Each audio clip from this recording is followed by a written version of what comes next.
Hi, everyone. Welcome back to another episode of Beyond the Bar podcast. I'm your host, Denisa Tova.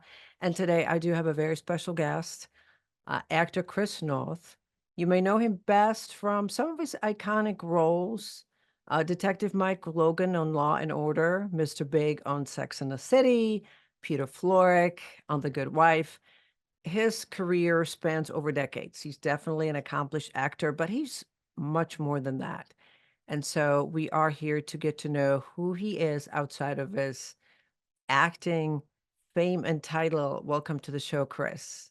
Hello, Denise. So what are you up to these days? My life now is a lot more about my family and some quiet time between the strikes and the pandemic. The business has slowed way down and my life has slowed way down, but that's also because I have a 4-year-old and a 16-year-old. The 4-year-old name is Keats, named after John Keats, and my 16-year-old is named Orion, named after the star constellation. I named them both. Anyway, I'm doing an action movie. It's called Keats. It's directed by Keats and written by Keats, and it's a lot of action. I know that kids definitely make you grow and pivot, and you have to be flexible. So, tell me, you are on this sort of a spiritual journey. Tell me about this journey and how has that changed your perspective on life? I'm doing a lot of reading. I'm doing a lot of meditating. I'm on a spiritual journey of sorts at this particular point in my life. I'm a man in my 60s. I've lost some dear friends and parents, and it makes you re-examine your life and your place in the world. And that's in the process of what I'm doing. I've been doing these long walks. I did 100-mile walk last year with a group of friends. It was the West Highland Way, which is they're more like pilgrimages in a sense. And they're very difficult, but beautiful. And then we did El Camino in Spain, another pilgrimage. And I'm going to yet do another one in Spain. And the idea of walking all day is actually a way of getting to know your mind and soul to a certain extent. You mentioned your acting career sort of slowing down. What kind of roles would maybe entice you back into acting?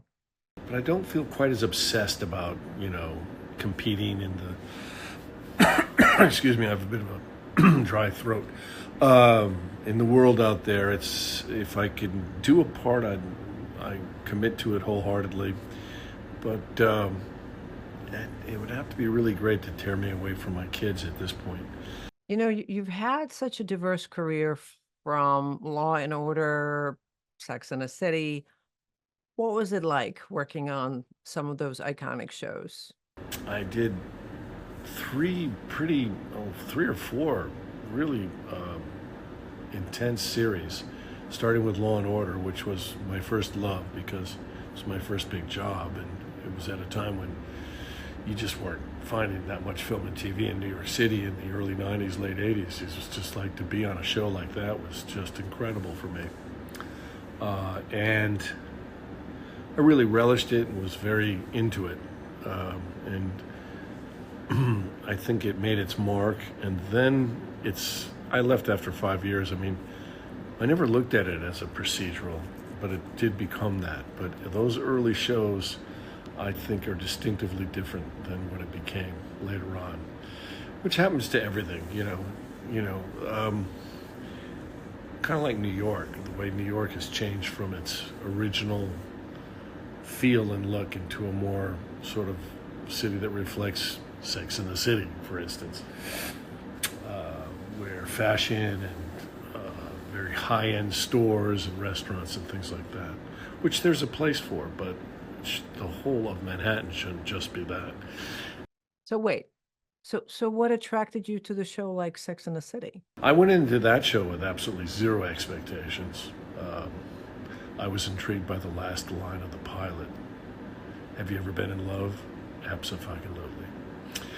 No idea it would become what it became. Had a blast doing it the first couple of years, and then when it became a thing, where the cultural zeitgeist sort of grabbed hold of it, and then it was a little more uncomfortable for me.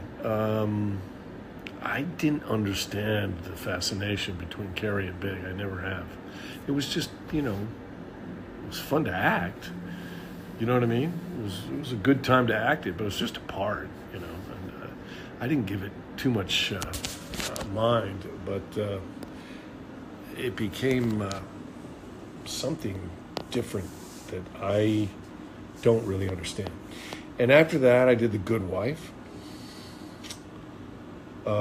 No, after that, I did Law and Order: Criminal Intent, and that was a more difficult job. I didn't quite embrace that show. It had a different feel than the original Law and Order. I lasted 3 years on that, and then I did The Good Wife. All of these, the point is, are all New York shows. I was in a lot of successful New York show series, so I'm very lucky to have had that run. Then I did a show called Tyrant over in Budapest, which is my favorite city in the world. It's just so true to itself, that city. I don't love the government, but I didn't really see that when I was there. This was in 2016, and extraordinary city. It's just so true to itself. It's so eccentric and ungentrified completely. So I've had a really good run, and now I'm doing my action movie with my 4-year-old. That's really cool. I was actually born and raised in Prague and visited Budapest many times. Highly recommend you visiting Prague if you have not already. So what's next for you on your journey of self-discovery? I want to read the great books. I'm going to walk 100 miles and another 100 miles and meditate and try to take another look inside whenever I can. I feel like I'm in a more introspective journey. I might have been introspective for the wrong reasons before. Now I'm more curious and open to seeing what this life's about, and raising my kids, and being with friends and drinking some good Rioja. Hold on, I got a cocktail right now. My throat's a little dry. I had to wet it. Hold on. You just grabbed a drink. Where's mine? And finally, so what message would you like to share with the listeners on Beyond the Bar podcast? Philosophy? Philosophy should be active, so that it's something that is not just an intellectual idea. A book I really love, and is sort of a title I would apply to myself, is The Mountain is You. I think that says it all, and I'm still climbing that mountain. With that, adieu. Much love to everyone Beyond the Bar podcast, and I hope I didn't bore you. Cheers. Chris, thank you very much for sharing your journey and who you are beyond your work. And to our viewers and listeners, don't forget to hit subscribe button on YouTube channel Beyond the Bar podcast, and of course follow us on all social media platforms with the links below. And until next time, stay curious and stay inspired.